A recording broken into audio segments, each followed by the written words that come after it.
اعوذ باللہ من الشیطان الرجیم بسم اللہ الرحمن الرحیم۔ سامعین اور ناظرین، امام حسین علیہ الصلوۃ والسلام اور دیگر شہدائے کربلا پر ہونے والے مظالم کے خلاف جب ہم عزاداران امام حسین علیہ الصلوۃ والسلام ماتم کرتے ہیں، اپنا منہ پیٹتے ہیں، اپنا سینہ پیٹتے ہیں، زنجیر زنی کرتے ہیں، تو منکرین ماتم اعتراض کرتے ہیں کہ جی یہ تو بدعت ہے، لیکن خود سارا رمضان جس عمل کو عبادت سمجھ کر سر انجام دیتے ہیں، یعنی نماز تراویح با جماعت، جو ہمارے چینل مبلغ اعظم مشن میں بدعت کی پلے لسٹ میں موجود ہے۔ اور سامعین، سارا سال فجر کی اذان میں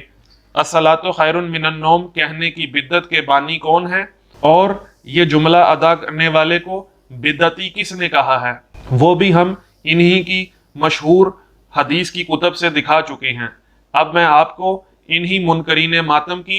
مستند اور معتبر کتب احادیث سے حوالہ جات دکھانے لگا ہوں کہ جس عمل کو یہ سارا سال اذان کا جز سمجھ کر ادا کرتے ہیں، اس کلمے کے ایجاد کرنے والے حضرت عمر کے بیٹے نے اس عمل کے بارے میں کیا کہا ہے۔ سامعین،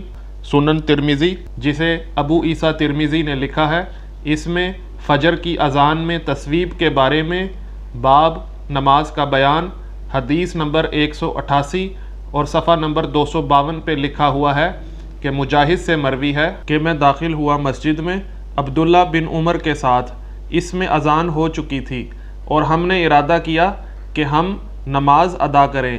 پس مؤذن نے تصویب کہی تو عبداللہ بن عمر مسجد سے نکل آئے اور فرمایا نکل چلو اس بدعتی کے پاس سے، اور وہاں نماز ادا نہیں کی، مکروہ سمجھتے تھے عبداللہ بن عمر اس تصویب کو جو لوگوں نے رسول اللہ صلی اللہ علیہ وآلہ وسلم کے بعد شروع کی تھی۔ جی سامعین، آپ نے ملاحظہ کیا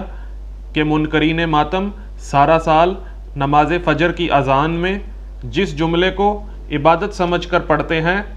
وہ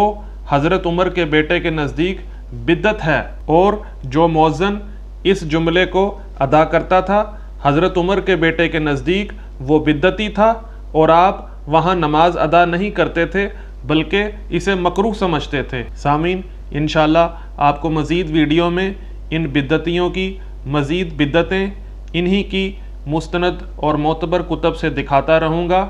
تاکہ یہ اپنی بدعت سے توبہ کر لیں اور راہ حق کی پیروی شروع کر دیں۔